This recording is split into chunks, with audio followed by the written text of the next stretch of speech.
Privilege to introduce you all my very close friend, Dr.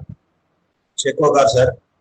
He is working as a professor in Department of Surgery at Ahmednagar, SVNGH Ayurvedic College, and he is one of the very famous personality all over India. And in Maharashtra, most of the people knows him by his name, and he has served the science with a lot of academic activities. Sir has written 13 books of Shailatantra, which are approved by the council and the universities for undergraduate and post-graduation studies. Shekhokar sir has guided 20 postgraduates, and he is practicing the surgery of Ayurveda and a general surgery from last 20 years. He is board of the members of studies of Maharashtra University of Health Sciences, Nasik. And one of the popular book written by Shekhokar sir is the entitled as Dr. Shekhokar's Research Path.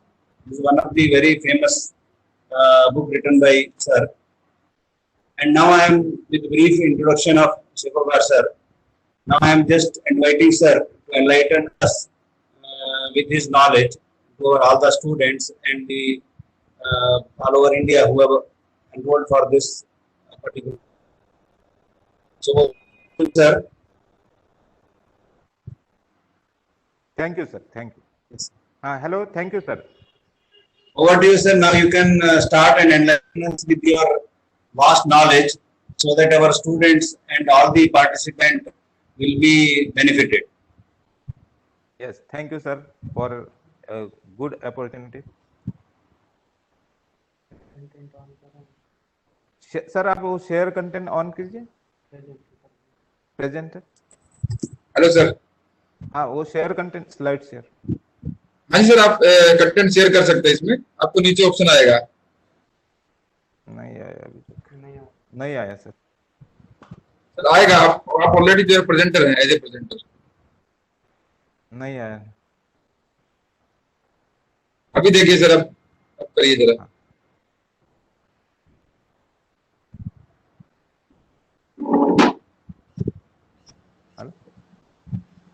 हाँ yes yes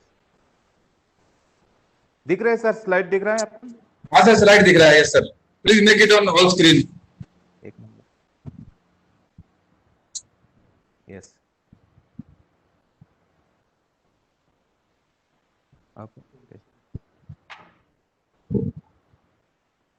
thank you sir. हाँ sir आपको जो है उस पे कर दीजिए. All screen पे कर दीजिए. डेस्कटॉप वर्जन कर दीजिए स्लाइड्स का. Everyone can see in big size. Yes. Yes, sir. Now it's good. Please start, sir. Yes. Today's my lecture is case taking in surgical diseases. Now, what is the aim and objectives of the case taking? So, case taking is proper screening of the patient is important and effective for surgical management. This is the most important of case taking. Objectives are screening for asymptomatic diseases that may affect the surgical result. Second is appraisal of disease that may contraindicate to elective surgery or require treatment before the surgery. Third is diagnosis of disorder that require the surgery. And fourth is evaluation of the nature and extent of metabolic or septic complications. So case taking लेने से surgery में हमें ऐसे कितने सारे conditions है कि accurate कौन सी सर्जिकल स्टेज है और वहां पे कौन सा सर्जिकल चॉइस हमें रखना है, कौन से पेशेंट में कॉम्प्लिकेशन आ सकते हैं, कौन से पेशेंट में कॉम्प्लिकेशन नहीं आ सकते और कौन सी जगह में ये सर्जिकल कंडीशन करना नहीं चाहिए. ये सब जो ऑब्जेक्टिव्स है ये ऑब्जेक्टिव हमें केस टेकिंग के माध्यम से यहाँ मिलता है.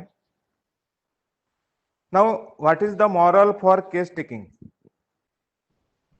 फर्स्ट मॉरल और code of conduct is behave with a patient as he or she is your relative. Second is take him in confidence that you are not going to harm or bore him. कभी कभी एक patient, दो patient ऐसे में condition में एक ही patient रहता है और वहां पे पूरे दिन में 4-5 स्टूडेंट उसके पास जाते हैं, या एक आध पेशेंट रहता है तो वो बार बार कंसल्टेंट चेंज करता है, तो हर टाइम उसको वही वही सवाल दे कि वो पेशेंट को ऐसा लगता है कि वो बोर हो रहा है करके।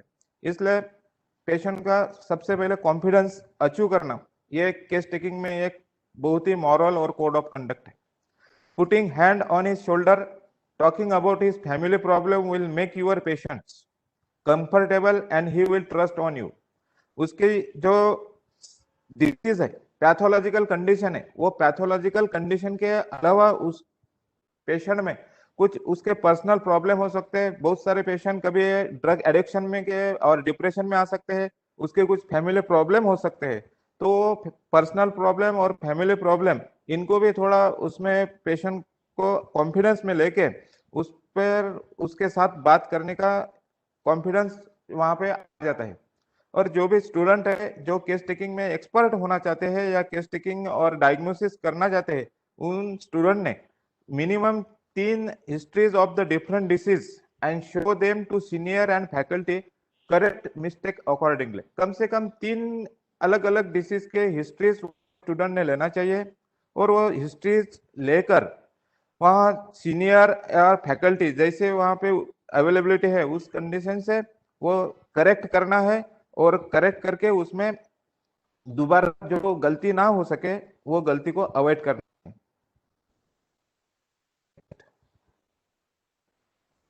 नहीं जी।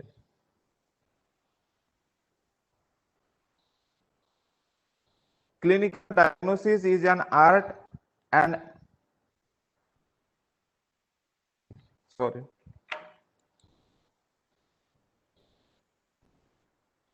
Okay.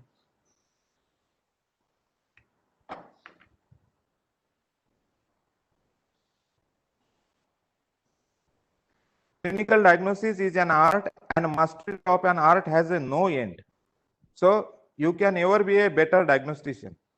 जैसे आपकी क्लिनिकल डायग्नोसिस होगा without investigations, clinical diagnosis is obtained after a proper history, physical examination and clinical examination, and there will be requirement of minimum investigations, that is known as clinical diagnosis, and that clinical diagnosis achieved only after an excellent case taking, and these masteries can become a better diagnostician. So message from this quotation is repetition is the key for success। हम जब भी किसी patient का case taking का हम एक ही disease के लिए में जब फर्स्ट इनिशियली केस टेकिंग लेते हैं और जब सेकंड टाइम उसका केस टेकिंग लेते हैं तो दोनों में बहुत सारा डिफरेंस मिलता है कि जब भी हम एक ही डिसीज को 2, 4, 5 बार केस टेकिंग का वहाँ रिपीटेशन करते हैं तो उस डिसीज में हमारे केस टेकिंग में एक्सपर्ट वहां पे अचीव हो जाता है। A good case taking required the first is genuine sympathy and indeed love for the patients। second is application of technical skills and training in the basic science।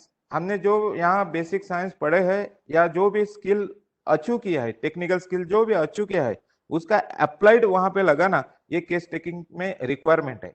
तो message from this slide is the first step towards success in case taking, not only in case taking, in any profession, is to become the interested in it। वहां पे will से काम करना है, desire से काम करना है। The characteristic of the doctor must be, he must be student, he must be learn up to the at the end, आखिरी तक उसको पढ़ते रहना है, सीखना है। जैसे सुश्रुत ने भी यहाँ बोला है कि वाक सौष्ठवे अर्थ विज्ञाने प्राबलभ्य कर्म नैपुण्य तदा अभ्यासो सतत अध्ययन तगा, कि आप अगर वहां पे कंटिन्यूसली रेगुलरली अगर आप स्टडी करते रहेंगे तो उसमें आपको एक एक्सपर्टाइज वहां पे अचीव होगा। Second characteristic of the doctor is he must B observer. उस देखने का उसका तरीका होना चाहिए कि जैसे पेशेंट दरवाजे में डोर में एंट्री हो जाता है ओपीडी में तो उसके फेस रीडिंग से हमें पता चलना चाहिए कि भाई उसमें पेन की सीवियरिटी कितना है। Communicator, he must be a good rapporteur, कि उसके पेशेंट के साथ उसका एक इफेक्टिव इंटरेक्शन वहां पे होना चाहिए कि पेशेंट की जो बहुत सारे ऐसे सीक्रेट स्टोरीज रहती है, वो सीक्रेट स्टोरी भी वो पेशेंट ने डॉक्टर को वहां बताना चाहिए। इस तरह का रेपर्टर डॉक्टर ने पेशेंट के साथ रखना चाहिए। The fourth is critic. ऐसे कुछ कंडीशन रहते हैं कि डॉक्टर ने क्या करना चाहिए क्या नहीं करना चाहिए पेशेंट के लिए, ये वो डॉक्टर ने पेशेंट को बोलना चाहिए। And lastly is decision maker, कि डॉक्टर को ये डिसाइड करना होगा कि भाई इनको ये एंटीबायोटिक देना है या ये सर्जिकल चॉइस का ट्रीटमेंट वहां पे लगाना है या करना है, या ये कंडीशन में, जैसे अभी कोरोना के कंडीशन में ये जो सर्जरी है ये सर्जरी 15 दिन नहीं करेंगे, उसको पोस्टपोन करेंगे, ये इस टाइप का डिसीजन लेना ये डॉक्टर के है। जिस तरह डॉक्टर के कुछ कैरेक्टर है उसी तरह पेशेंट्स के भी कुछ कैरेक्टर्स है, और वो कैरेक्टर या प्रॉपर्टीज ऐसा है कि भाई पेशेंट को इंटरेस्ट रहना चाहिए कि नहीं मुझे ये ट्रीटमेंट लेना है। बहुत सारे पेशेंट रहते हैं कि जाने उसमें हमें कुछ अभी ट्रीटमेंट नहीं लेना है। बहुत सारे ऐसे ओल्ड एज के कंडीशन में हर्निया हाइड्रोसिल के कंडीशन रहते हैं कि उसमें पेशेंट इंटरेस्टेड नहीं रहता वो ट्रीटमेंट लेने को। सेकंड इज एक्सेप्टेंस, जो ऐसी जो भी ट्रीटमेंट हो, सर्जिकल ट्रीटमेंट होगा तो उसका जो भी कॉम्प्लिकेशन होगा या रिकरेंस होगा वो स्वीकारने की तैयारी उनकी रहना चाहिए, एक्सेप्टेंस रहना चाहिए। द थर्ड इज इम्पैथी, कि उसका फेथ वहां पे पेशेंट का फेथ डॉक्टर की तरफ होना चाहिए कि जो भी एक बहुत सारी कंडीशन है कि वहाँ जो ट्रीटमेंट मॉडलिटीज है वो ट्रीटमेंट मॉडलिटीज में बहुत सारे डिसएडवांटेज आते हैं, वो डिसएडवांटेज स्वीकारने के लिए या वो फेथ पेशेंट का डॉक्टर की तरफ रहना चाहिए। सेल्फ कॉन्फिडेंस की यस मुझे आत्मविश्वास है, विश्वास है कि भाई मैं ये डॉक्टर के पास जाने के बाद दुरुस्त होऊंगा, या उन्होंने जो दवा दिया वो दवा खाने के बाद मेरा जो भी वहाँ पेन है वो पेन कम हो जाएगा।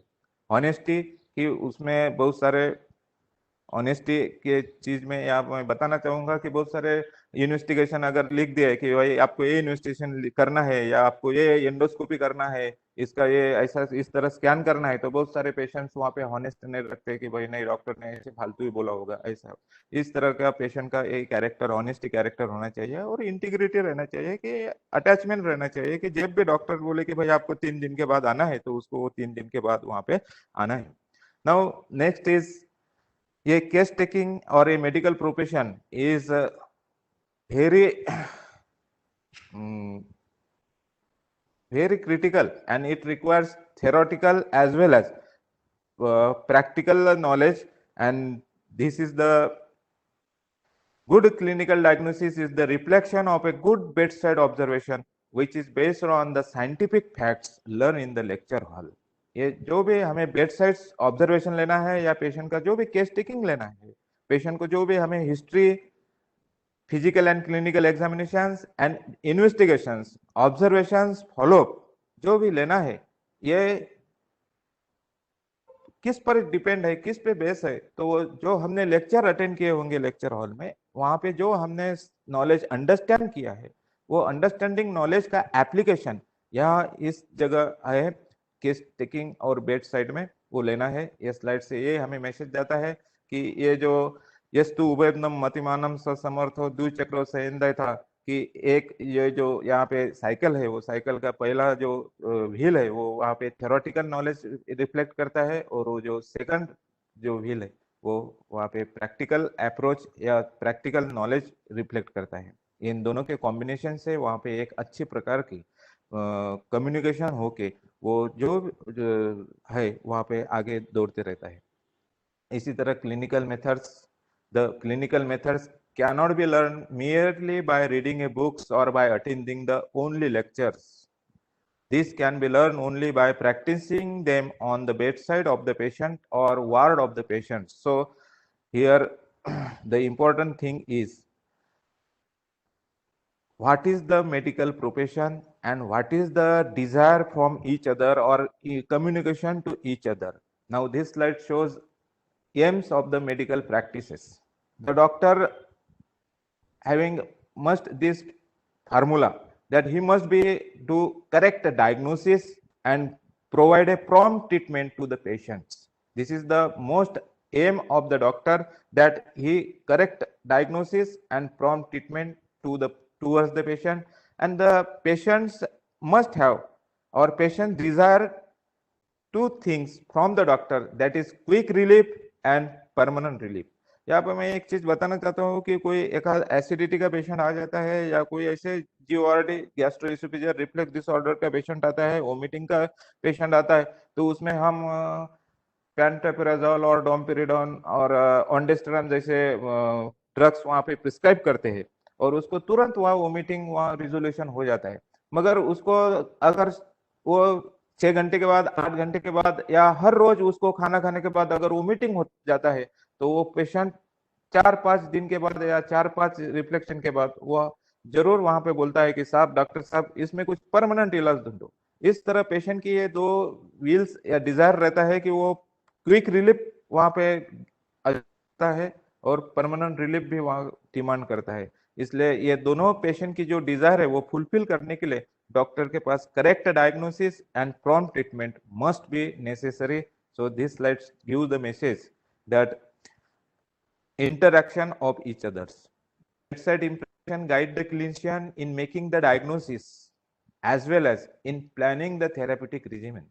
जो पेशेंट है, अगर ये पेशेंट का बॉडी वेट कम है या पेशेंट ये सत्वहीन का है तो अग्निकर्म ट्रीटमेंट वहां इफेक्टिव नहीं होगा। एक आध पेशेंट होगा कि भाई उसका एज भी कम है, उसका एज भी 8 है, 9 है, तो उसमें सर्जिकल प्रोसीजर्स जो है जिसमें ब्लड लॉस ज्यादा हो रहा, वो वहाँ उसके लिए कॉन्ट्राइंडिकेटेड होगा। तो ऐसे कंडीशन में उसको पैरा सर्जिकल प्रोसीजर्स या उसको कुछ प्रीवियस ट्रीटमेंट देके वो पेशेंट का थेरापेटिक रिजिमेन वहाँ पे गाइड कर देता है। और this all things depend only after a proper case taking. So message from this slide is the wards are the greatest of all research laboratories. हमें theoretical knowledge, प्रैक्टिकल अप्लाइड, इन सब से अलग जो मेडिकल प्रोफेशन में words रहते हैं, patients जा रहते हैं, वहां पे सबसे ज्यादा हमें सीखने को मिलता है। वहां पे हमारा जो नॉलेज है वो नॉलेज का अंडरस्टैंडिंग वहां पे होता है और हमारे नॉलेज का जो हमने गेन किया है उसका एप्लीकेशन होगा या उसका अप्लाइड होगा, वो अप्लाइड भी वहां पे वर्ड्स पे होता है। So there are one phrase, proverb, that is the knowledge which is not utilized and not retained is like a indigestion after an excellent food. So the theoretical knowledge and practical knowledge both are, when not used properly to the patients, then it also like an indigestion after an excellent food. So in medical profession, to achieve the proper aim, the right judgment require experiences, and experiences always comes after a bad judgment, whether own experiences or other. यहाँ पे जो right judgement है उसके लिए experience की जरूरत रहती है और जो एक्सपीरियंस है वो एक्सपीरियंस बैड जजमेंट से स्टार्ट हो जाता है। इसलिए हम जो एक बार गलती कर दे तो वो गलती से हमें राइट जजमेंट तक जाना है, भले वो अपना खुद का एक्सपीरियंस होगा या दूसरों का जजमेंट होगा। इस तरह हमें ये केस टेकिंग में पेशेंट के साथ ये जजमेंट लेना है। वो शुरू में हमारे गलत हो सकते हैं मगर वो गलत एक्सपीरियंस भी हमें एक दिन राइट जजमेंट तक या गुड एक्सपर्टाइज स्किल तक लेकर जा सकते हैं। नाउ डायग्नोसिस, जो हमें केस टेकिंग से हमें एक डायग्नोसिस अचीव करना है मेडिकल प्रैक्टिस में, तो ये डायग्नोसिस के ये जो 3 पिलर, ये 3 पिलर में सबसे पहले हिस्ट्री है, जो हिस्ट्री से हमें सिम्टम्स प्राप्त होते हैं। सेकंड इज क्लिनिकल एग्जामिनेशन, हमें यहाँ क्लिनिकल एग्जामिनेशन में फिजिकल एग्जामिनेशन, क्लिनिकल एग्जामिनेशन, इसमें से हमें साइंस वहाँ पे अचीव होते हैं। पेशेंट के बहुत सारे पेशेंट के साइंस रहते हैं, जैसे अपेंडिसाइटिस में हमें शेरेंस ट्रायंगल जैसे साइंस रहते हैं, वहाँ पे हाइपरेस्थीसिया हो जाते हैं, मर्फीज सिंड्रोम, मर्फीज साइन, ये ऐसे साइंस रहते हैं। And third is investigations. The diagnosis based purely on these three pillars, and that pillar is history, clinical examination and investigations. या मैं एक बात बताना चाहता हूँ कि जैसे हमारे पास इंडियन डिफेंस के लिए, इंडिया डिफेंस के लिए जैसे हमारे पास 3 फोर्स है, उसमें से एक आर्मी फोर्स है, नेवी फोर्स है और उसी की तरह हमें एयर फोर्स है। तो ये जो 3 फोर्स है इनमें हमें डिफेंस करने के लिए सबसे अच्छा अगर फोर्स कौन सा होगा जो इकोनॉमिकल भी है और ज्यादा से ज्यादा इफेक्टिव भी है, तो वो आर्मी फोर्स है। और जो नेवी फोर्स है इसमें जैसे डायलेमा जैसी कंडीशंस होती है, और जो एयरफोर्स जैसा कंडीशन है वो तो सब हवा में रहता है। तो ये इन्वेस्टिगेशन जो है वो एयरफोर्स के जैसा रहता है कि इसमें जो रिजल्ट्स हमें आते हैं वो थोड़े रिजल्ट्स डाउटफुल वहां पे रहते हैं। तो ज्यादा से ज्यादा जो डायग्नोसिस है इनका एक परसेंटेज अगर देखा जाए तो history contribute the 70% for the diagnosis, 20% is the clinical and physical examinations, and 10% is the investigations. These 100% make the diagnosis of by history, that is 70%, clinical examination 20%, and 10% investigations. So my dear friends, for making a perfect diagnosis, history is most important part, and so for history, the case taking is the most important skill for making a diagnosis and to plan the management of that patients. Preparations before a case taking or for a good case taking or good diagnosis. The two things you had better do before history collecting. First is gain the patient's confidence. If patient is not in confidence, then patient does not show any reaction or reflection or not give proper history to the patient, and it may be divert towards another conditions. So second is convey the assurance that help is available and will be provided. वो patient को ऐसा दिखाना चाहिए कि भाई हम आपके लिए आए हैं, आपके मदद करने के लिए आए हैं, आपका जो सफर है, आपका जो पेन है, दर्द है, वो दर्द को हम हमारे पास जितनी सुविधा है वो सुविधा आपको देंगे और वो आपको प्रोवाइड करके आपका दर्द, आपका सफर यहाँ पे कम करेंगे। इस तरह का अगर पेशेंट को एश्योरेंस दिया तो पेशेंट वहां पे हमारे कॉन्फिडेंस में आता है, और वो डायग्नोसिस के लिए जो छोटी छोटी चीजें रहती है वो छोटी छोटी चीजें भी वो पेशेंट हमें बताता है। तो यहाँ पे मैं डायग्नोसिस के बारे में एक स्टोरी बताना चाहता हूँ कि डायग्नोसिस में हमें या ट्रीटमेंट में हमें यहाँ पे एक पिन पॉइंट कॉज डिटेक्ट करना होता है, और वो पिन पॉइंट कॉज डिटेक्ट करने के बाद ही हम करेक्ट और परमानेंट प्रॉम्प्ट ट्रीटमेंट कर सकते हैं। अदरवाइज हम ये प्रॉम्प्ट ट्रीटमेंट, इफेक्टिव ट्रीटमेंट नहीं दे सकते, वो ऊपर ऊपर ही ट्रीटमेंट हो जाता है, और lastly patient is unsatisfied and he reflect or he does not satisfied with our medical professions. So अगर बाहर के लोगों ने या डॉक्टर ने बोलना चाहिए कि भाई नहीं डॉक्टर साहब अच्छे हैं, तो डॉक्टर साहब अच्छे हैं ये अगर हमें सुनना है तो पेशेंट का कॉन्फिडेंस और पेशेंट को के लिए हम कुछ कर रहे हैं या पेशेंट के लिए हम कुछ बेनिफिट देंगे, ये ऐसा एश्योरेंस उसको लगना चाहिए। ये दो चीज अगर आप अच्छी तरह पेशेंट के लिए कर पाए तो पेशेंट आपको 100% बोलेगा कि नहीं डॉक्टर साहब अच्छे हैं। Now the construction of that history from the following materials. History taking is a detective work like a CID work. कि हिस्ट्री टेकिंग में हमें पेशेंट बोलता है या बहुत सारी चीजें वो बोलता है, मगर उसमें से कौन सी चीज हमारे लिए जरूरी है और कौन सी चीज जरूरी नहीं है, ये पेशेंट को कुछ नहीं पता रहता है कि भाई दाल चावल रोटी खाने से कुछ होता है या नहीं होता है। या बहुत सारे बार पेशेंट ऐसे बोलते हैं कि भाई हमने ये शाक खाया, वो हमने वेजिटेबल खाया, कल हम पार्टी में गए थे आइसक्रीम खाया तो हमें ऐसा हुआ वैसा हुआ। तो ये जो करना है डिटेक्टिव वर्क करना है, ये डिटेक्टिव वर्क हमें एज ए सीआईडी ऑफिसर्स करना है। The diagnosis must be established by inductive reasoning and not by other unfruitful or other non detective reasoning, जिसमें स्टिमुलेशन है, जिसमें से कुछ हमें पता चल सकता है कि नहीं भाई इसमें से इंडक्टिव रीजनिंग, इसमें से सेंसर है, इसमें इस तरह है। जैसे कि भाई कल पार्टी में हमने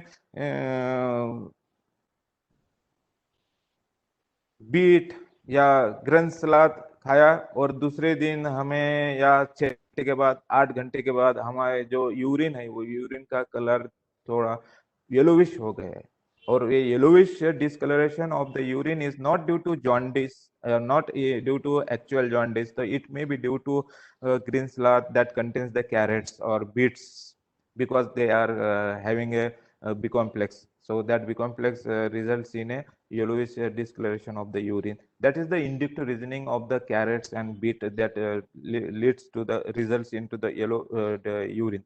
So there are the which things maybe construct the positive history that has determined the facts. Actual facts क्या है, पेशेंट को कहना चाहिए कि भाई इस तरह के ये वेजिटेबल्स और ये इस तरह के बियोरेजेस लेने से इसमें इस तरह की कंडीशन आती है.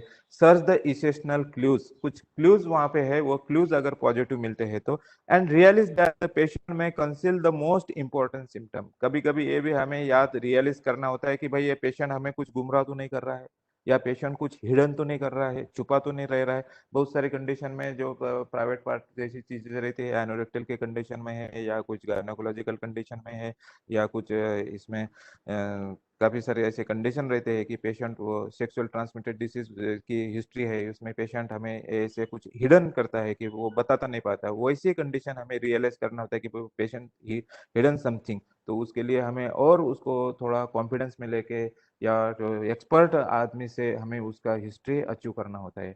तो ये कंस्ट्रक्शन ऑफ द हिस्ट्री में क्या करना चाहिए, तो उसमें determine the facts, search for essential clues, realize that the patient may conceal the most important things. These are the three things that must be carried out. And what will be done, क्या नहीं करना चाहिए. तो pre कॉन्स्यूड ideas, बहुत सारी ऐसी चीजें हैं कि भाई अभी तक वो एक्सप्लेन भी नहीं हुए है, और अभी तक उसका कुछ साइंटिफिक एक्सप्लेनेशन भी नहीं है, और लोग बोलते हैं कि भाई ऐसा ऐसा करने से ऐसा ऐसा हो जाता है.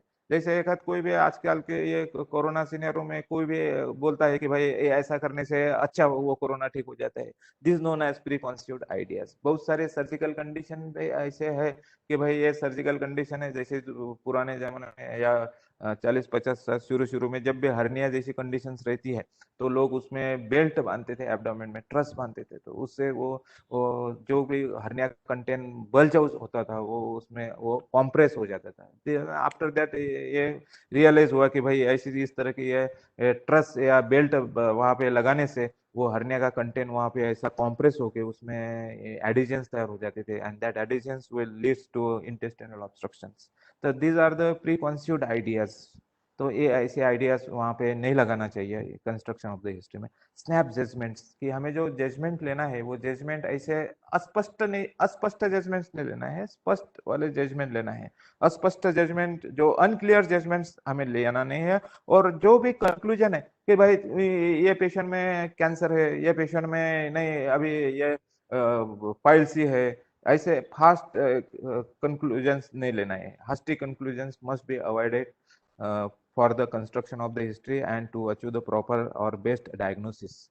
Now for the case taking or best diagnosis and for the therapeutic management of that patients, we must have these chatushpadas that explain in Ayurveda very well, that is the patients, doctors, medicines and parasurgical or paramedical staffs. Now what is the disease and what is the health? When anatomy and physiology is normal, then it is known as health. And when anatomy and physiology is abnormal, then it is known as disease conditions. So it is the best example or presentation that anatomy physiology normal is equal to health, anatomy physiology abnormal is equal to disease.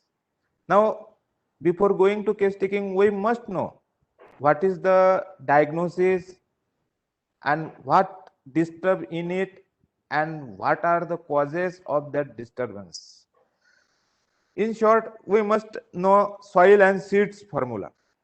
कि हमें खेती करनी है तो खेती में जो हमें सीड्स वहां डालना है वो सीड्स में फॉल्ट है या वो जमीन में फॉल्ट है, सॉइल एंड सीड्स. तो in same formula, same phenomena applied in medical sciences, medical practices, and seeds commonly term as a aetiological factor. जैसे कोई पेशेंट होगा वो अल्कोहल ले रहा, अल्कोहल कंजम्पशन कर रहा, अल्कोहल कंजम्पशन कर रहा, और alcohol consumption is the seeds, and वो अल्कोहल कंजम्पशन से, रेगुलर अल्कोहल कंजम्पशन से उस पेशेंट में सिरोसिस ऑफ लिवर हो गए, that is known as liver is the soil. Hepatobiliary system is the soil and alcohol is the seeds. जो हमें case taking लेना है, हमें जो डायग्नोसिस करना है, जो ट्रीटमेंट करना है, वो ट्रीटमेंट हमें सॉइल एंड सीड्स पे करना है कि भाई ये पेशेंट में स्त्रोतस कौन सा इन्वॉल्व है और स्त्रोतस में इन्वॉल्व में पैथोलॉजी निर्माण होने में कौन वहां पे हेतु कौन सा है, सीड्स कौन है, कौन सा इफेक्टिव सीड्स है, ये दोनों हमें डिटेक्ट करना है. That is the main motto for the diagnosis and therapeutic, that is soil and seeds formula. So what is disturbed? Anatomy, physiology और both. बहुत सारे पेशेंट है जिसमें खाली एनाटॉमी का डिफेक्ट रहता है. जैसे एक आध पेशेंट को असिमेट्री रहती है पेशेंट में, it is known as anatomy. जैसे कोई पेशेंट को ये आगे एग्जांपल है उसका दिखाता हूँ कि ये जो फिंगर्स रहते हैं एक दूसरे के साथ सेपरेट ना होके attach fusion with each other, ऐसी कंडीशन रहती है. That condition is not due to physiological condition, it is a anatomical abnormal condition. कोई पेशेंट को ये 4 ही उंगलियां रहती है, एक एब्सेंट रहता है, this is known as anatomical condition. कोई पेशेंट में जैसे गॉइटर वाला पेशेंट हो तो उसमें एनाटॉमिकल और फिजियोलॉजिकल, जो गॉइटर है थायराइड है तो उसमें एनाटॉमी भी डिस्टर्ब रहती है, साइज गॉइटर थायराइड का शेप वहां पे बढ़ता है और उसके साथ साथ वो उसमें से जो कई उसके हार्मोन्स, वो हार्मोन्स अपने मेटाबॉलिक डिस्टरबेंस होके वहां पे फिजियोलॉजिकल ऐसे कुछ डिस्टरबेंसेस ला देता है. तो गॉइटर में एनाटॉमी और फिजियोलॉजी से दोनों जैसे कंडीशन है. वो फिजियोलॉजी जैसे कंडीशन है तो उसमें पेशेंट की हाइट ज्यादा रहती है, कम रहती है, ये ऐसे कंडीशन फिजियोलॉजिकल कंडीशन में जाता है. गॉइटर जैसे, प्रोस्टेट जैसे कंडीशन मेल में आफ्टर 50 इयर्स, जो बिनाइन प्रोस्टेटिक हाइपरप्लेजिया बीपीएच बोलते हैं उसके कंडीशन में, या प्रोस्टेट एनलार्जमेंट कंडीशन. ये prostate enlargement condition is the best example of anatomy and physiology, both are involve. Now cause of disturbances, कौन कौन से डिस्टर्बेंस, ये जो एनाटॉमी डिस्टर्ब हो रही है, फिजियोलॉजी डिस्टर्ब हो रही है, दोनों डिस्टर्ब हो रही है, वो कौन कौन से कारण से हो रही है? तो वो कारण है, फर्स्ट इज कंजेनाइटल ट्रॉमेटिक. कोई डिसीज कंजेनाइटल रहते हैं, कोई डिसीज ट्रॉमेटिक रहते हैं, कुछ इन्फ्लामेशन में रहते हैं, कुछ इन्फ्लामेशन में भी 2 पार्ट होते हैं, स्पेसिफिक नॉन स्पेसिफिक. कुछ न्यूप्लाज्मिक रहते हैं, इसमें भी 2 पार्ट रहते हैं, बिनाइन और मैलिग्नेंट. कुछ यानी उसको हम नॉन मैलिग्नेंट एंड मैलिग्नेंट बोलते हैं. कुछ मिसलिनियस रहते हैं, अदर रहते हैं, जैसे उसमें हर्निया है, हाइड्रोसिल है, इसमें मिसलिनियस या अदर फैक्टर बोलते हैं. So modern concept of the disease. The disease is the manifestation of pathological process in the body. It is an anatomical alteration with the dearrangement of normal physiological functions. So disease can occur as a result of involvement of 2 fundamental factors. That is soil and seeds, we have already explained it. And the logical search of these 2 basic facts is the master key for a correct diagnosis. And the disease may be broadly classified into following 5 groups: congenital.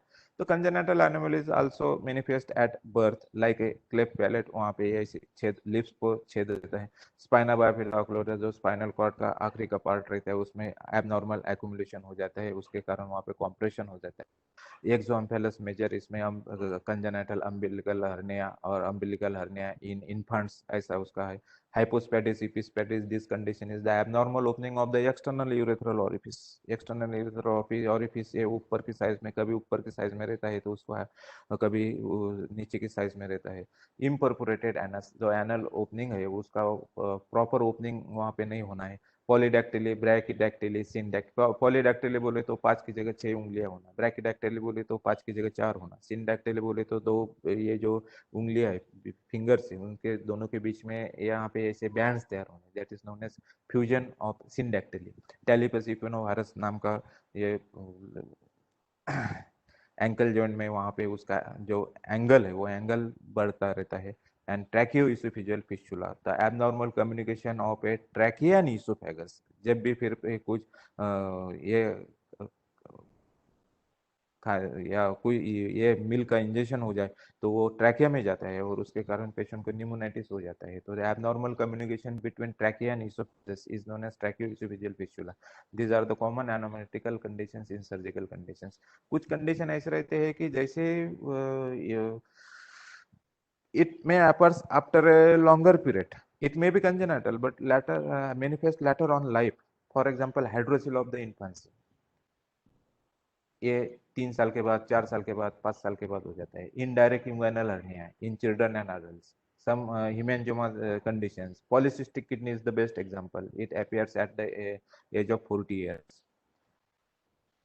Then second cause is traumatic. These are disease which occurs following trauma, which may be trauma may be mechanical हो सकता है या chemical हो सकता है, कुछ chemical के साथ, कुछ thermal हो सकता है burn के साथ, या कुछ cold temperature के साथ भी हो सकता है, frostbite बोलते हैं उसको, electrical and radiation, these all known as traumatic. Number of time burn, road traffic accidents, operative trauma is all classified under traumatic headings.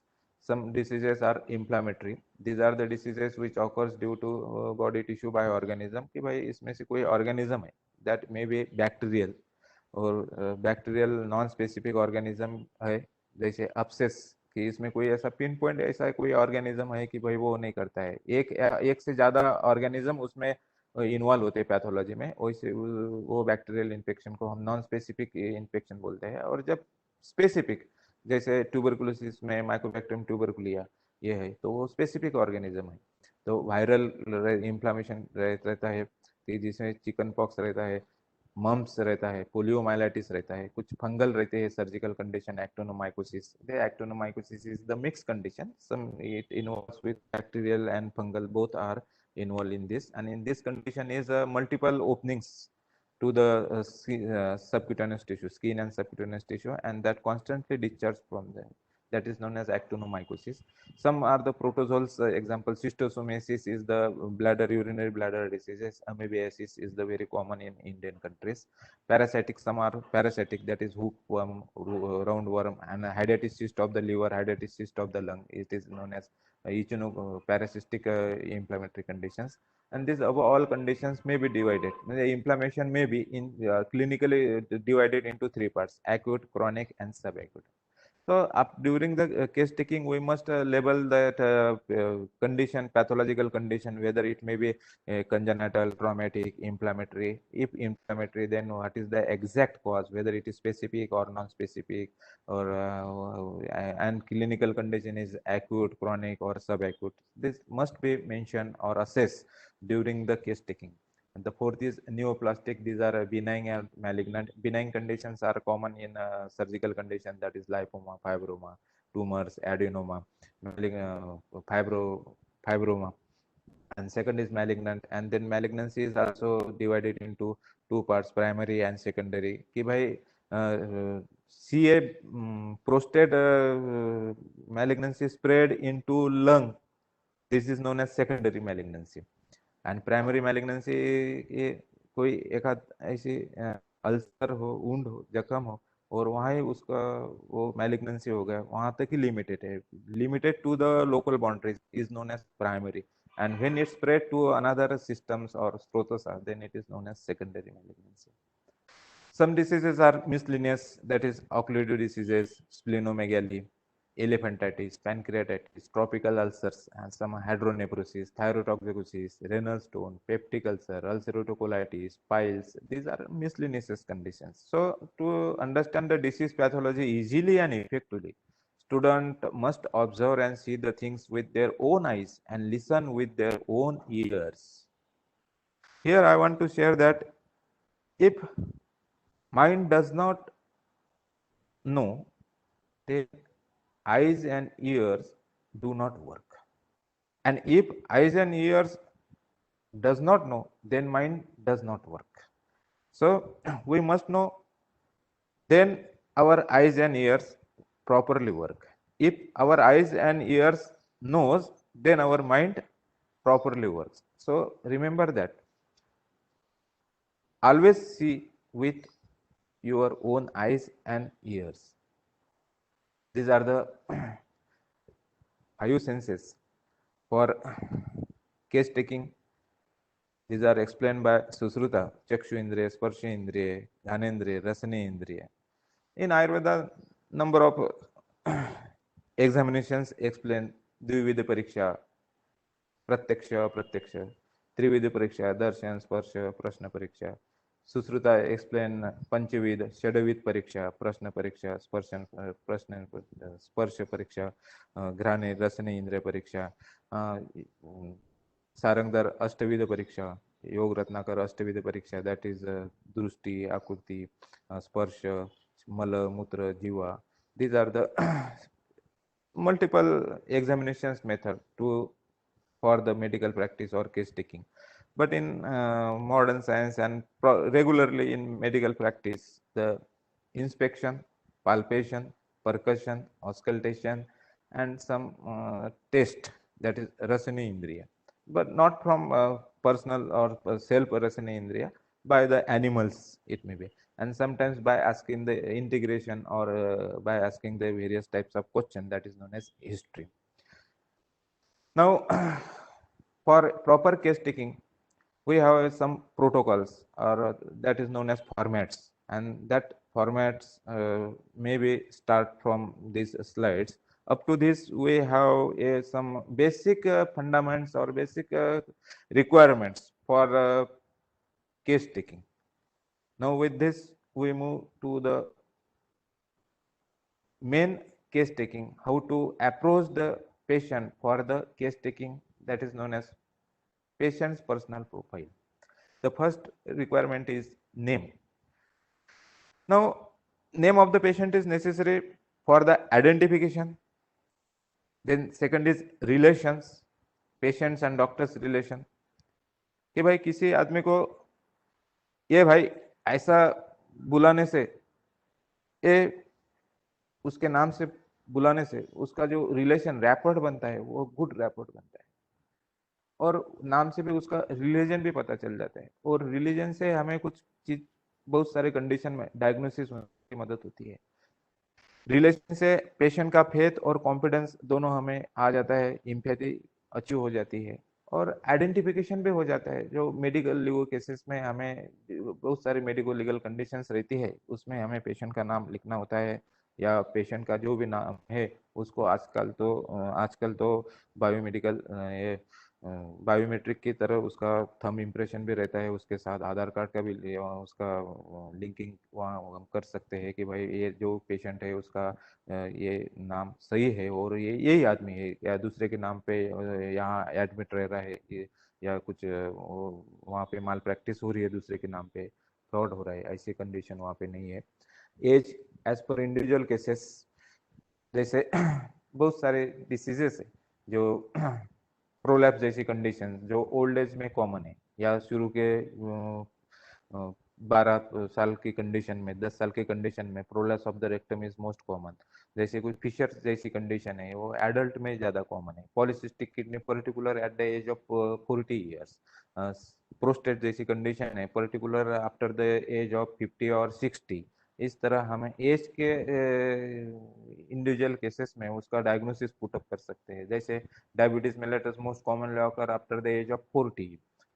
CA cancer जैसी कंडीशन है वो भी ज्यादातर after the age of 40 years. तो इस तरह हमें age का यहाँ कॉन्ट्रीब्यूशन है पेशेंट्स पर्सनल प्रोफाइल में। सेक्स में some females are more commonly affected for varicosity due to pregnancy factor, as well as progesterone hormone factor. Thyroid is also common in females, while males are common for the prostate, CA esophagus due to bad habits, stomach, lungs, CA lungs due to bad habits like smoking, colon due to bad habits like alcohol or beers consumption. These cancer conditions are common in male as compared to female due to bad habits. Now, occupation is most important, or occupation gives the clue for the diagnosis. And for example is bus conductor prone for varicosity because the bus conductors are constantly standing in the bus in their jobs to collect the ticket. Sedentary lifestyle, diabetes mellitus, deep vein thrombosis are the best example, or acid peptic diseases are the best example for the sedentary lifestyles. Then farmers diabetic foot ulcers are more common in farmer due to various types of sticks injury or thrown injury. And health care professionally जो है medical profession में जो लोग काम करते हैं, disease with contaminated blood is the most common clues for the occupation. Industry workers, bladder cancer are more prone for industry workers. Commercial sexual workers are more common for sexually transmitted diseases and HIVs. The occupation is the most important for the diagnosis. Religion. some religions that is Parsi are more carcinogenesis marriages के कारण उनके इसमें कुछ ऐसे hereditary diseases रहते हैं। तो सम मुस्लिम condition में पेनाइल कैंसर का चांसेस बहुत ही कम रहता है due too early practice of circumcision in their childhood. Interception particular इन रमजान के महीने में इंटरसेप्शन जैसी conditions, pain in abdomen, nausea, vomiting, these are the symptoms of intersusception and particular Ramzan के महीने में ज़्यादा उनका इंसिडेंस रहता है। तो रमजान के महीने में और pain in abdomen, nausea, vomiting, abdominal localise swelling, ये अगर कंडीशन दिखता है और उसके साथ रिलीजन में अगर मुस्लिम है तो मोस्ट चांसेस इंटरसेप्शन जैसे है। कुछ सिंधी, गुजराती, लोहिया और इन रिलीजन में thalassemia is the most common.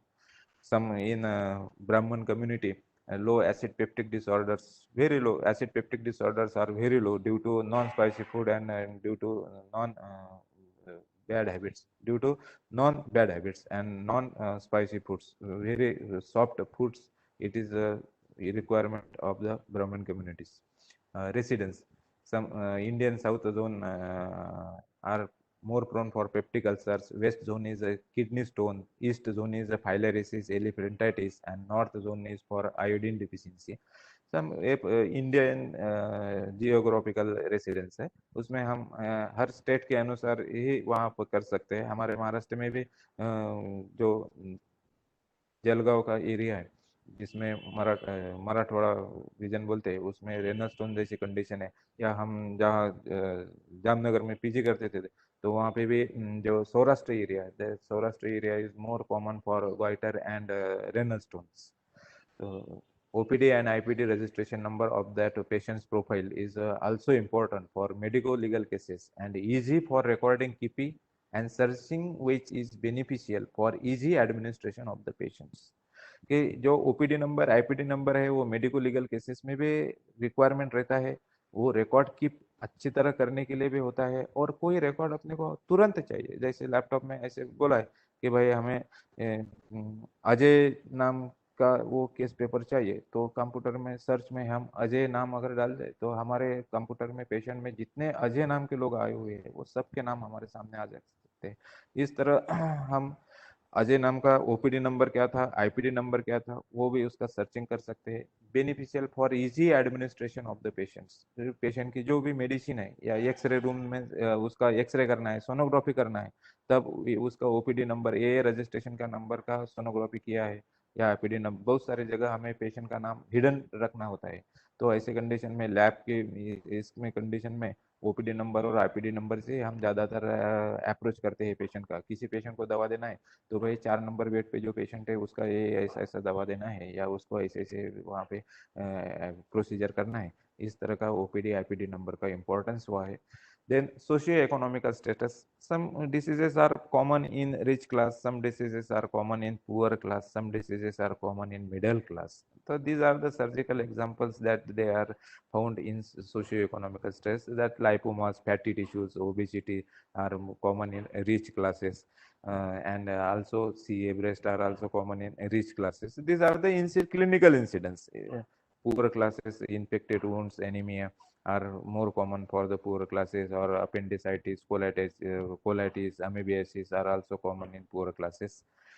So the message from the patient's profiles is, जो हमने अभी तक पेशेंट का प्रोफाइल देखा है जिसमें प्रीवियस स्लाइड में नेम था, एज था, सेक्स था, ऑक्यूपेशन था, रिलीजन था, रेसिडेंस था, OPD IPD नंबर था, सोशियो इकोनॉमिकल स्टेटस था। तो इनमें से हमें ये यहाँ बताना चाहता है कि common factors becomes important for uncommon outcomes. अगर हमें कभी कभी ऐसी कंडीशन होती है कि ऐसे जो इस बहुत ही कॉमन फैक्टर्स है जो हर बार निग्लेक्ट हो सकते हैं। भाई क्या पूछना है पेशेंट का नाम क्या है, उसका कहाँ पे भी रहे, उसमें क्या हो रहा है, क्या उसका वो कौन से भी उसके पास पैसा है या नहीं है, क्या उम्र क्या है उसकी। बहुत सारे बार हम देखते हैं कि स्टूडेंट ये जो पेशेंट का प्रोफाइल है ये प्रोफाइल मिस ही कर देते हैं। मगर हम यहाँ बताना चाहते हैं कि common factors become important for uncommon outcomes. कभी कभी जो काम तलवार ना कर सके वो काम एक हाथ सुई कर दे, ये ऐसी कंडीशन है कि हम डे टू डे प्रैक्टिस में घर में भी देखते हैं कि भाई टेक्निकली हमें अभी वेबिनार का हम काम कर रहे हैं तो हम इतना अभी खुद को एडवांस समझ रहे हैं मगर उसमें भी टेक्निकली बहुत सारी जगह हमारा छोटा सा बच्चा भी ये आके ये बटन ऐसा लगाना है, ये ऐसा लिंक करना है, ये बात बता के काम अच्छा बना देता है। तो common factor becomes important for uncommon outcomes. अगर हमें अच्छा अनकॉमन ऐसा आउटकम्स या लाना है तो उसके लिए हमें कॉमन फैक्टर्स भी माइंड में रखना है, उसका भी हमें इवेल्यूशन करना है। तो चीप कंप्लेंट्स के बाद, ये पेशेंट प्रोफाइल के बाद हमें पेशेंट का चीप कंप्लेंट्स क्या रहता है, वो चीप कंप्लेंट्स हमें वहाँ पे ऑब्टेन करना होता है। और जो भी अभी ये सर्जरी में चीप कंप्लेंट्स बोले तो सबसे ज्यादा पेन, ये एक मोस्ट इंपॉर्टेंट पार्ट रहता है, पेन। ये पेन की भी अनेक वहाँ पे वेराइटीज है कि वही कटिंग पेन है, शूटिंग पेन है, शार्प पेन है, थ्रोबिंग पेन है, स्कैल्डिंग पेन है, या ये रेडिएटिंग पेन है, या रेफरिंग पेन है, या शिफ्टिंग पेन है, या माइग्रेटिंग पेन है। इस तरह ये फर्स्ट जो कंप्लेंट्स है वो पेन का कंप्लेंट्स है। उसके बाद उसका वोमिटिंग रहता है, नौसिया वोमिटिंग रहता है। फिर अलग अलग सिस्टम के तरह उसके वो जो चिप कंप्लेंट्स रहते हैं, वो चिप कंप्लेंट्स हमें वहाँ पे मेंशन करना होता है। वो चिप कंप्लेंट्स का क्या ड्यूरेशन है, वो ड्यूरेशन हमें वहाँ मेंशन करता है। बहुत सारे बार हम ऐसा देखते हैं कि कोई पेशेंट बोलता है कि भाई कॉन्स्टिपेशन होता है। फिर कॉन्स्टिपेशन का ड्यूरेशन कब का है, भाई कॉन्स्टिपेशन का ड्यूरेशन अगर 6 महीने से है, और कभी उसके बाद पेशेंट बोलता है कि अभी ब्लीडिंग जो है, डिफिकेशन का जो ब्लीडिंग है वो अभी 1 महीने से आ रहा है, मतलब first symptom is the constipation, वो 6 महीने से है, और जो ब्लीडिंग पर रेक्टम है वो अभी 1 महीने से है। इस तरह का हमें ड्यूरेशन वाला लिखना है। और ये जो भी चिप कंप्लेंट्स है इसमें हमें क्रोनोलॉजिकल ऑर्डर में लिखना है कि भाई फर्स्ट पहला कौन सा है इसमें से। जैसे आयुर्वेद में भी बताया है कि प्रधान कौन है, उसके बाद मध्यम स्वरूप के कौन से लक्षण है, तो उसको वो क्रोनोलॉजिकल ऑर्डर में लिखना है। Then history of present illness, that is known as origin, duration and progress, और उसको ओडीपी बोलते हैं। तो जो भी सिम्टम्स है जैसे पेन है, वोमिटिंग है, उसके बाद वो पेशेंट को ब्लीडिंग पर रेक्टम है, नौसिया है, इस तरह हमें जो प्रेजेंट सिम्टम्स है पेशेंट का, उनका ऑनसेट कब है, सडन है कि ग्रेजुअल है। अगर पेन सडन है तो वह एक्यूट में, ग्रेजुअल है तो जैसे रेनल स्टोन में पेशेंट है धीरे धीरे ग्रेजुअल रहता है। अपेंडिसाइटिस में भी पेन सडन रहता है। अपसेस जैसी कंडीशन रहती है तो उसमें जो थ्रोबिंग पेन रहता है वो सडन रहता है। तो इस तरह उसका ऑनसेट के बाद उसको कॉज हमें डिटेक्ट होता है। ड्यूरेशन, जो पेन है वो उसका शॉर्ट पेन है, जैसे रेनल पेन में जैसे दो पेन के इसमें इंटरवल रहता है, गैप रहता है, तो शॉर्ट ड्यूरेशन का रहता है। कभी कभी जो पेन रहता है जैसे साइटिका जैसी कंडीशन में है या लंबर स्पॉन्डिलाइटिस जैसी कंडीशन में है, तो उसमें जो ड्यूरेशन है जो लॉन्ग ड्यूरेशन का रहता है। प्रोग्रेस, ये जो पेन है उसका प्रोग्रेस कैसा है, स्लो है या रैपिड है। तो इस तरह हमें अगर स्लो है, rapid should be recorded in a patient's own language. Leading questions should not be asked to the patients, and sometimes negative answers are more valuable. कभी कभी हमें पेशेंट को ऐसा पूछना भी पड़ता है कि जैसे हम फाइल्स जैसी एक कॉमन कंडीशन ले, पेशेंट को अगर पूछे कि भाई क्या क्या, तो वो बोलता है कॉन्स्टिपेशन हो रहा है, ब्लीडिंग पर रेक्टम हो रहा है, सम प्रोटोजन ऑफ मास हो रहा है। तो इसमें हम ऐसे पेशेंट को बोल सकते हैं कि भाई कभी आपको ऐसे ब्लैक कलर स्टूल पास होता है क्या, ब्लैक कलर का स्टूल पास होता है क्या? पेशेंट ने बोला नहीं, ब्लैक कलर का स्टूल पास नहीं होता है। That will is the positive state for the absence of cancer of rectum. ये कैंसर, रेक्टम का कैंसर नहीं है, ये ब्लैक स्टूल कलर के अब्सेंट के कारण हमें पता चलता है। तो ऐसे negative answers are more valuable. Then ये जो ओरिजिन, ड्यूरेशन, प्रोग्रेस, वो हमें किस तरह लिखना है, तो उसका स्टार्टिंग यहाँ से करना है कि अकॉर्डिंग टू पेशेंट ही और she was alright before 6 month, before 1 month, और बिफोर 6 एक आध पेशेंट ऐसा भी आ सकता है कि according to patient he was alright before 1 hour, after that he fall on the ground और हिट बाय व्हीकल, इस तरह भी रह सकता है। तो according to the patient he और she was alright before 1 hour, 2 hours, after that he suffer from a pain in right iliac fossa and nausea, vomiting and difficulty in urination. He takes some own medical medicines or consult to doctor and take some injections but not respond. and so he come towards the our hospital or to come for further consultations. इस तरह हमें वो patient का origin, duration, progress या patient का start करना है। और जब भी हम ये इसमें पेशेंट का सिम्टम्स लिखते हैं तो उसका ऑनसेट कब हुआ था, ओरिजिन कब है, और उसका ड्यूरेशन किस तरह है। बहुत सारी चीज ऐसे है कि पेशेंट बोलता है कि भाई कॉन्स्टिपेशन होता है, तो ये कॉन्स्टिपेशन जब हम स्पाइसी फूड खाते हैं या कुछ बाहर का खाना खाते हैं तो उस कंडीशन में हमें वो ब्लीडिंग पर रेक्टम होता है, या हम अगर घर का खाना खाए तो हमें वो कॉन्स्टिपेशन का शिकायत होता नहीं है और ब्लीडिंग की भी शिकायत होता नहीं है। इस तरह हमें हर सिम्टम का पेशेंट के ओन लैंग्वेज में उसका ओरिजिन का है, ड्यूरेशन का है और उसका प्रोग्रेस क्या है। बहुत सारे एसिप्टेप्टिक डिसीज कंडीशन में तो पेशेंट बोलता है कि साहब हम अगर नॉन स्पाइसी फूड खाए तो हमें अच्छा लगता है, मगर कभी भी स्पाइसी फूड खाए या बाहर का खाना खाए तो हमें वो इसमें पेट में जलन जैसी होती है। तो ये इसका प्रोग्रेस है, किससे एग्रीवेट होता है और किससे एग्रीवेट नहीं होता है, ये पूरी कंडीशन वहाँ पे मेंशन करना होता है। Please mention the origin, duration and progress of each and every cardinal sign and symptoms with association of other symptoms. The message from origin, duration and progress is natural path is important to exclude unnatural phenomena stories. ये जो origin, duration, progress में है, जो patient का जो opinion है या patient का जो स्टेटमेंट है, वो स्टेटमेंट हमें यहाँ पे मेंशन करना है। ये इसमें हमारे जो टर्मिनोलॉजी है, मेडिकल टर्मिनोलॉजी है, वो medical terminology origin, duration, progress में मेंशन नहीं करना है। पेशेंट का ओन लैंग्वेज क्या, उसका जो कि उसका ओरिजिन होगा, उसने बोला पेशेंट ने कि भाई अपेंडिसाइटिस में सबसे पहले मुझे अम्बिलिकल, सबसे पहले मुझे राइट इलियाक फोसा में पेन हुआ, तो वो राइट इलियाक फोसा में लिखना है हमें। हमें ऐसा किताब में हमने पढ़ा होगा कि भाई अपेंडिसाइटिस का शुरू शुरू में जो पेन है वो अम्बिलिकल एरिया में होता है, फिर 6 घंटे के 8 घंटे के बाद वो राइट इलियाक फोसा में शिफ्ट होता है। तो ये नहीं मेंशन करना है, जो पेशेंट का ओन लैंग्वेज में और उसका ओन स्टोरी जो है वो स्टोरी वो हमें मेंशन करना है। यहाँ पे मैं बताना चाहता हूँ कि जो ये केस टेकिंग या वो मोर कॉमन लैंग्वेज में, स्टूडेंट लैंग्वेज में उसको हिस्ट्री बोलते हैं, हिस्ट्री। तो हिस्ट्री का मीनिंग ये है कि भाई हिज स्टोरी, जो पेशेंट है उसकी जो कुछ भी स्टोरी है, जब से उसका पहला सिम्टम स्टार्ट है और आपके हॉस्पिटल में और आपके पास कंसल्ट करने तक उसका जितना भी कुछ स्टोरी होगा, पूरे रास्ते में जितनी भी स्टोरी होगी, वो स्टोरी पूरी उसका सुनना, और उसमें से हमें डायग्नोसिस के लिए और ट्रीटमेंट के लिए जो जो पॉइंट्स है वो पॉइंट्स हमें वहाँ हमारे माइंड में रखना या हमारे केस पेपर पे मेंशन करना, that is known as history. The message from this slide is natural path is important to exclude unnatural phenomena and stories. Now, past history is also important. Family history, history of allergy is most important for the hospitalization or in day-to-day practice. Number of time patient having number of allergies, and that allergy must be interfere with the current disease of that particular patient or allergy of that particular conditions.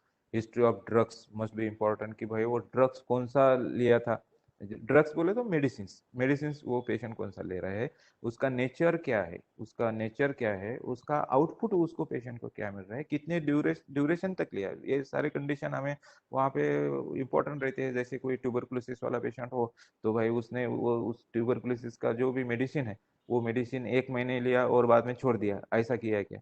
तो बहुत सारे बार patient tuberculosis के patient जितने रहते हैं उनमें वही mismanagement रहता है कि वो आखिरी 3 महीने तक 6 महीने तक वो ट्रीटमेंट नहीं ले पाते और फिर उसको ड्रग रेजिस्टेंस हो जाते हैं। तो प्रॉपर ड्रग की हिस्ट्री, उसका नेचर क्या है और नेचर के बाद उसका उसमें से आउटपुट क्या मिला था, वो पेशेंट को रिलीफ मिला था या नहीं मिला था।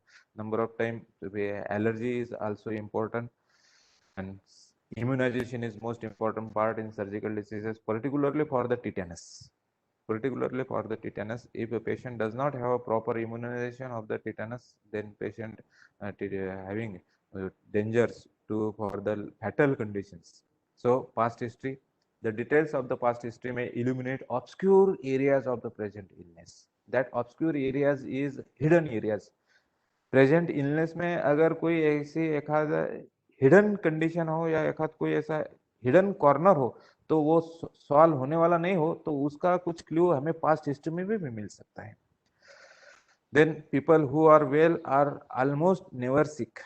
The people who are well are almost never sick. जो लोग अच्छे रहते हैं वो कभी सिक नहीं रहते हैं, और people who are sick are almost never well. और जो कभी भी अच्छे नहीं, जो हरदम कुछ ना कुछ उनके पैथोलॉजी चली रहती है, वो कभी अच्छे भी नहीं हो सकते।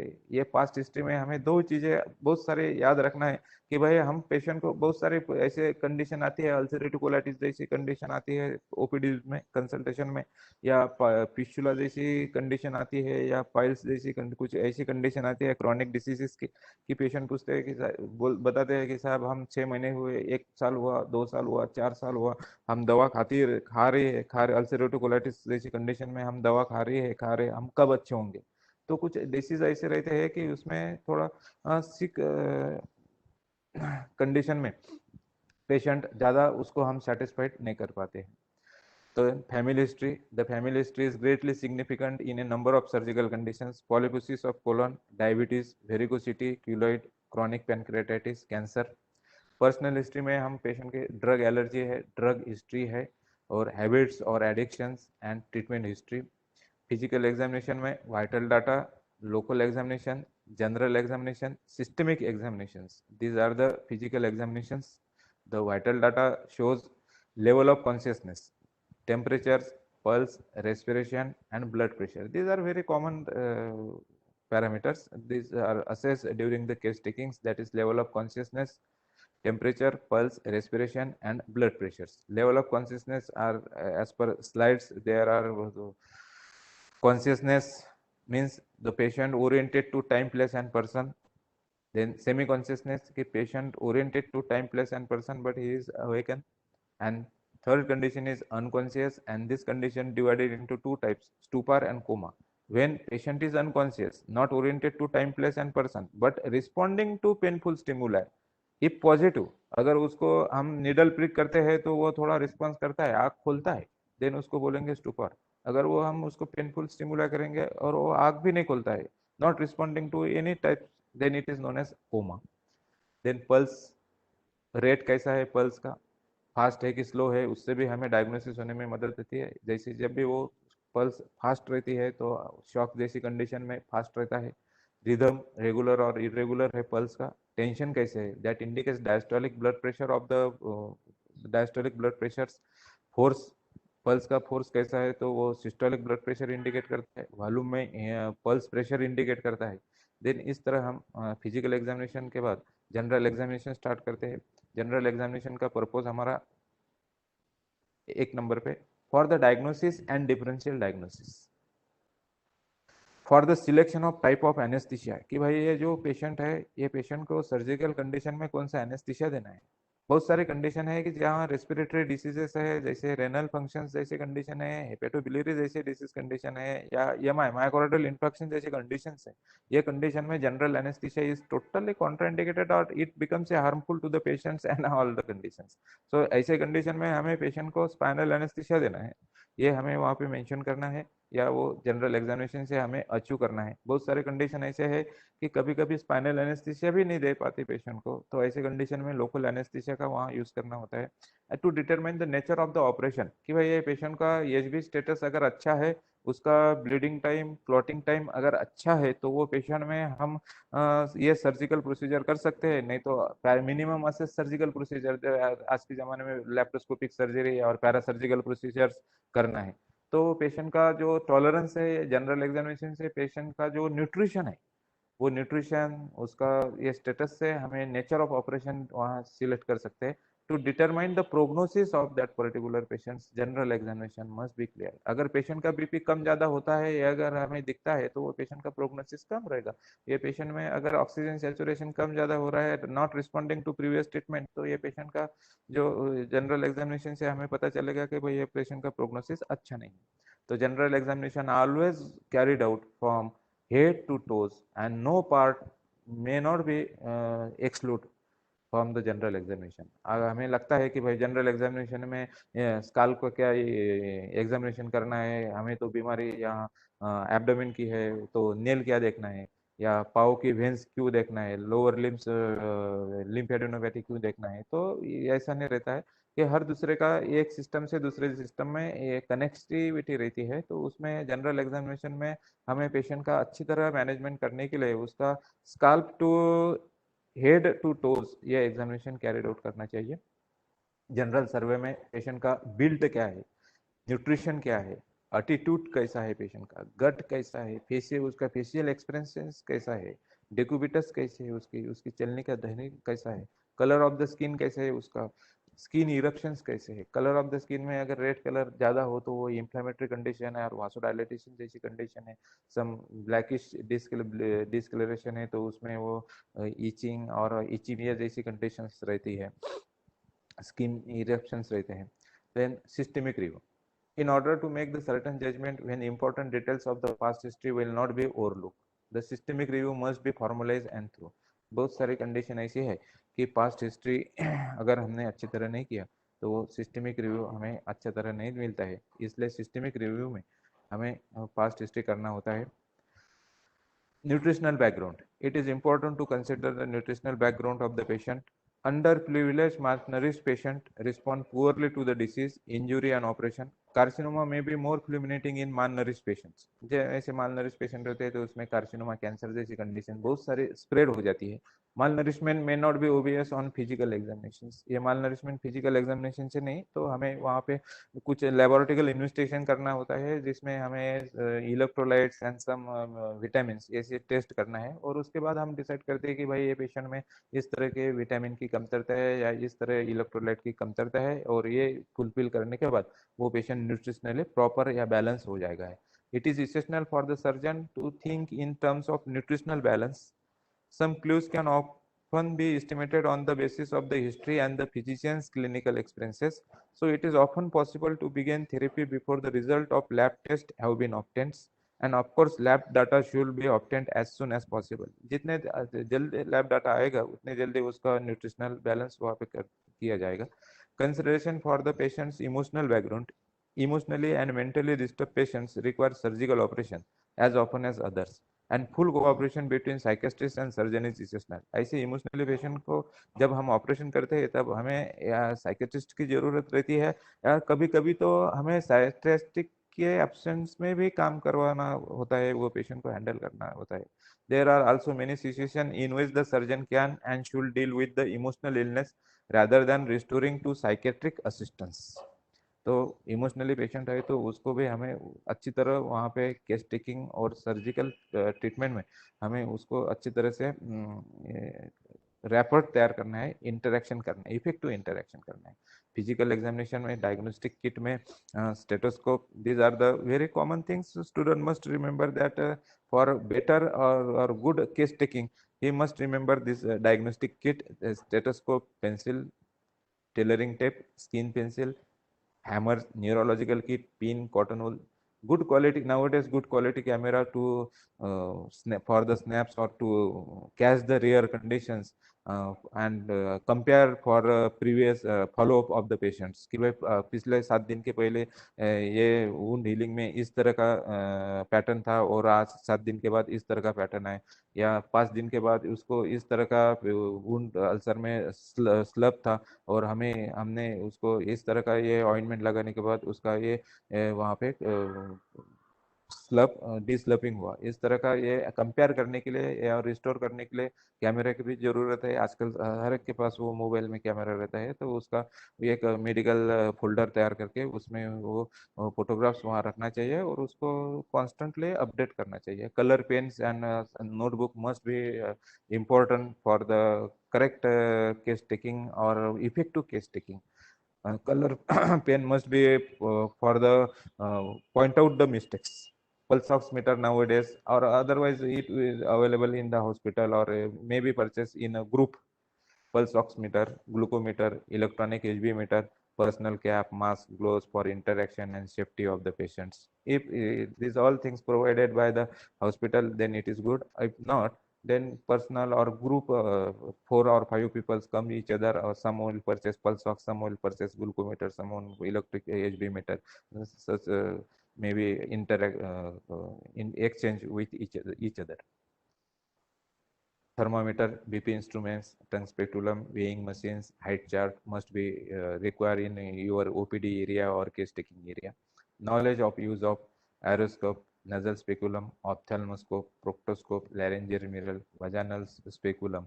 So this is the nowadays trade in Ayurveda. It is all known as a Nadi Yantra, but nowadays it is a term as a endoscopy endoscopy.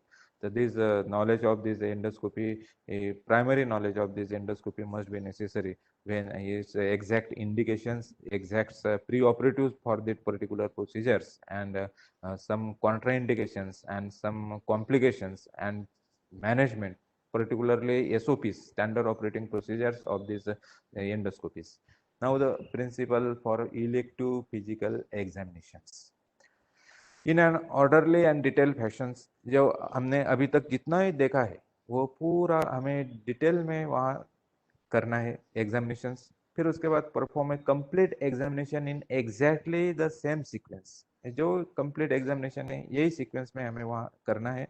And fit the circumstances in case of an emergency. अगर emergency condition है तो उसमें भी हमें ये fix करना है कि ये सर्कमस्टेंसेस का स्टडी करना है या ये सर्कमस्टेंसेस असेस करना है या नहीं करना है। उसका एक प्रोटोकॉल हमें तैयार रखना है। जब भी ऐसी इमरजेंसी केस आती है तो उसमें हमें ये प्राइमरीली वहाँ असेसमेंट केस टेकिंग के लिए ये असेसमेंट करना है। अननेसेसरी यहाँ जिसकी जरूरत नहीं उसका अगर हम वहाँ पे अप्लाई करेंगे तो वो इमरजेंसी कंडीशन मैनेजमेंट न होने के कारण पेशेंट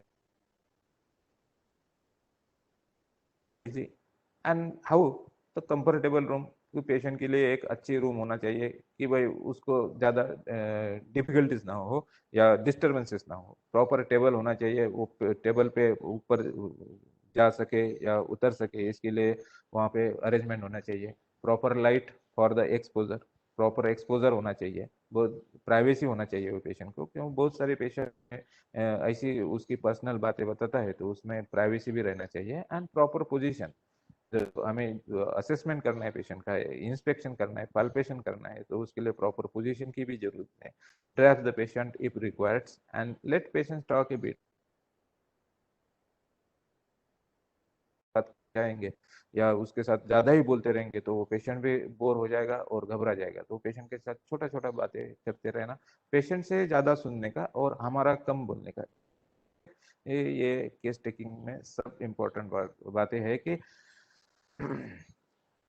फिजिकल एग्जामिनेशन में अभी हमने देखा कि ये चार चीजें बहुत ही इंपॉर्टेंट है। Inspection, pulse, auscultations. इंस्पेक्शन में हम first observe the patients general physique and habitus and then inspect carefully the hands, blinking, tremors in primary thyrotoxicity, winching on face in face condition, in pain in abdomen conditions. So inspection is the only inspection of the particular patients. Comparison of the two sides of the body, scoliosis in sciatica, एक ही तरफ patient चलते हो, एक ही side में patient ज्यादा चलता है। Wasting of muscle in neurological conditions, ऐसे बहुत सारी कंडीशंस है कि वहाँ मसल की वास्टिंग होती है तो एक दूसरे अपोजिट साइड से कंपैरिजन करके वहाँ हम ये कर सकते हैं। Asymmetry of the breast is also example for comparison of two body parts. Palpation में spasm, no tension, anxiety, carefully precise and gentle, specially in children. Sometimes it is necessary to use only one finger to process, localize the extent of the tenderness. In appendicitis or to detect the renal angle tenderness, one finger is sufficient to detect the tenderness. But in breast pathological conditions, examination with a complete form is beneficial to detect the exact pathology. तो breast की condition में हमें एक single finger से वहाँ swelling पाल्पिटी होगा नहीं और उसमें टेंडरनेस भी अचीव नहीं होगा, तो उसके लिए हमें पाम की जरूरत रहती है। यहाँ पे ये प्रैक्टिकली चीज याद रखना चाहिए। Percussion, this method is useful for surgical empyema, pleural effusion, retention of urine, rupture of liver and spleen in abdominal traumas or in bleeding abdominal bleeding conditions. Percussion is most important to differentiate full dull sound and resonant sound in ascites, peritonitis, to decide the content of hernia whether it may be enteroceal or omentocele. तो इसलिए ये percussion है। एंट्रोसिल रहेगा तो उसमें जो resonance sound रहेगा और ओमेंटोसिल रहेगा तो डल साउंड रहेगा। Auscultation seems to be the exclusive provision on the physician, but now more important in surgery. Peristalsis movements, in post-operative conditions. Contents of the hernia is the best example for the auscultation. Vascular lesions, aneurysm जैसी condition में auscultation कर सकते हैं. Abdominal pain में auscultation की जरूरत रहती है. Surgical emphysema, post-operative surgical emphysema में auscultation. और मर्मर, हार्ट मर्मर होगा या ब्रूट होगा आर्टीरियल अल्सर में, तो वह auscultation के लिए हमें केस टेकिंग में जरूरत रहती है सर्जिकल कंडीशंस में. Examination of the body orifice is most important part. Ears, nose, mouth, rectum, pelvis, vagina, urethral orifice. These are the examinations of body orifice is most important. वो इसमें जरूरत है या नहीं है वो बात की बात है, मगर उसमें ईयर का एग्जामिनेशन करना चाहिए, नोज का एग्जामिनेशन करना चाहिए, माउथ का करना चाहिए, रेक्टम का करना चाहिए, या पी पर रेक्टल एग्जामिनेशन बोलते हैं, पीवी एग्जामिनेशन इफ फीमेल, और यूरेथ्रल ऑरिफिस का भी देखना चाहिए. इस तरह हमें examination of the body orifice करना है. Then physical examination in emergency conditions, the primary consideration क्या रहेगा इमरजेंसी कंडीशन में. ये अभी तक हमने जो पैटर्न देखा है वो इलेक्टिव या नॉर्मल पेशेंट में देखा है. अगर इमरजेंसी पेशेंट आए तो हम उसका हिस्ट्री टेकिंग या केस टेकिंग में क्या, उसका मैनेजमेंट में क्या प्रोटोकॉल रखेंगे, तो प्राइमरी कंसिडरेशन, सबसे पहले primary consideration treatment before further examination. तो एग्जामिनेशन करने से पहले उसका ट्रीटमेंट स्टार्ट कर देते हैं. रैपिड सर्वे एग्जामिनेशन, फिर बाद में उसका रैपिड सर्वे एग्जामिनेशन करेंगे, पल्स देखेंगे, बीपी ब्लड प्रेशर देखेंगे और इमरजेंसी ट्रीटमेंट करेंगे. इस तरह उसका ये प्रोटोकॉल है emergency of physical examination. The primary consideration in emergency condition is patient breathing. Patient का एबीसी अच्छा है क्या, एयरवे ब्रीदिंग सर्कुलेशन, हमें इस तरह हम पेशेंट का करना है. अगर नहीं होगा तो उस तरह के अप्रोच, एबीसी प्रैक्टिकली रखने के अप्रोच हमें वहां पे करना होगा. Treatment before examination. Some injuries require emergency treatment before any further examination can be done. Penetrating wounds of the heart. इसमें हमें ट्रीटमेंट करने से पहले, एग्जामिनेशन करने से पहले ट्रीटमेंट स्टार्ट करना होता है. Large open sucking wounds of the chest, massive crush injuries with rib fractures, massive external bleeding. ये कंडीशन में हमें सबसे पहले ट्रीटमेंट करना होता है और बाद में पेशेंट का केस टेकिंग एग्जामिनेशन लेना होता है. Rapid survey examination. After the fatal situation have been controlled, a rapid survey examination must be done. The observation of patient for a flatus, stool, abdominal distension, hiccup, urine output, vomiting, headache, blurred vision, level of consciousness and sign of shock is most important for rapid survey examinations. जब भी कोई patient हमें emergency condition में आता है या abdomen trauma के जैसे कंडीशन में आता है, तब पेशेंट का फ्लैटस कैसा है, स्टूल कैसे चल रहा है, एब्डोमिनल डिस्टेंशन क्या हो रहा है, कब यूरिन आउटपुट कितना है, पेशेंट को वोमिटिंग हुआ क्या, प्रोजेक्टाइल हेड इंजरी में पेशेंट को प्रोजेक्टाइल वोमिटिंग होता है, पेशेंट को 6 घंटे के बाद हेड इंजरी में हेडेक आता है, ब्लड विजन होता है, उसका लेवल ऑफ कॉन्शियसनेस स्लोली वो स्टूपर कोमा की तरफ जाता है, अनकॉन्शियस होते रहता है, और उसमें शॉक के कुछ लक्षण मिल रहे क्या, जैसे उसका ब्लड प्रेशर कम हो रहा है, उसका रेस्पिरेशन शैलो, एब्डोमिनल शैलो हो रहा है, मंद गति से उसका रेस्पिरेशन चल रहा है, ऐसे कंडीशन है शॉक. उसके जो एक्सट्रीमिटीज है वो एक्सट्रीमिटीज कोल्ड एक्सट्रीमिटीज हो रहे हैं, this is known as sign of shock. Emergency treatment में पेशेंट सर्जिकल कंडीशन में हमें सबसे पहले हीमोस्टेसिस करना है, क्योंकि जो भी इंजरीज आती है वो इंजरी में हमें आयुर्वेद में चतुर्विध स्कंदन उपाय बताया है, स्तंभन करना है, स्कंदन का पाचन दहन करना है, तो इसमें भी हमें सॉल्यूशन के सहायता से कुछ मॉडर्न के सॉल्यूशन होंगे, उससे सहायता से हमें हीमोस्टेसिस करना होगा या क्लैम्प करना होगा, लाइगेशन मेथड करना होगा. फिर कंट्रोल ऑफ पेन, उसके लिए हमें जो एनाल्जेसिक एंटी इंफ्लेमेटरी ड्रग्स है वो वहाँ पे यूज करना होता है. Splinting of the fracture limbs, अगर फ्रैक्चर जैसी कंडीशन है तो उसको सपोर्ट देना पड़ेगा वो लिम्स को. अगर कोई वुंड हो, लैसरेटेड वुंड हो या क्रश इंजरीज हो, तो उसको स्यूचरिंग करना होता है. Other types of emergency treatment, shock की कंडीशन है तो हमें शॉक का ट्रीटमेंट देना होगा वहाँ पे, या मल्टीपल ऑर्गन डिस्फंक्शन सिंड्रोम होता है, ये शॉक जैसी ही कंडीशन है मल्टीपल ऑर्गन डिस्फंक्शन सिंड्रोम में. तो shocks and A to F in abdominal conditions, कि इसमें ए टू एफ बोले तो एस्पिरेशन, ए बोले तो एस्पिरेशन, बी बोले तो बॉयल केयर, सी बोले तो चार्ट यूरिन आउटपुट, डी बोले तो ड्रग्स, ई बोले तो वहाँ इमरजेंसी लैप्रोटोमी, और एफ बोले तो fluid therapy. This is a very common formula, A to F in abdominal conditions. Laboratory investigations, blood and urine examination में हम complete blood and urine examination evaluate health status of important organs, renal, hepatic. Image studies, इसमें x-rays है, sonographies है, PET scan है, CT scan है, MRI scan है. These are the imaging studies. Fistulograms है for the case taking in surgical conditions, and these are the special examinations. These are cystoscope, gastroscope, esophagoscope, colonoscope, angiography, bronchoscopy are most important to solve the surgical cases. Number of times these investigations are carried out to differentiate the conditions, and this knowledge of that particular condition must be known to the student. And take home message from this my lectures is patients are the main source of your understanding and digesting your theoretical knowledge. Perfect history only will make you a perfect doctor.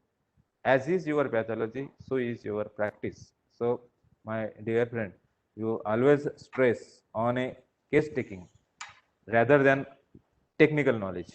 The case taking is most important part for diagnosis and management of the patients. Thank you. At this event, I am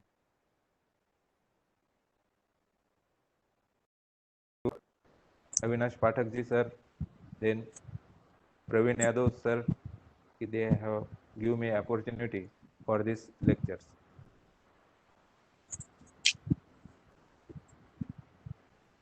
Thank you very much, sir, Hello. for this beautiful talk. Thank you very much, sir, for speaking Hello, all sir. aspects of case taking basically. Okay, thank you. I hope everyone have enjoyed a lot in knowledge. Once again, I thank you, Professor Dr. Anant Chokar, sir, and I also thankful to all the participants of the event. So now we can finish the webinar. Once again, thank you very much, sir. Okay, thank you, sir. Dr. Avinash So all Pathak the sir participants और आपका पूरे meet in the next event. So stay connected. Thank you. Okay, sir. I will welcome, sir.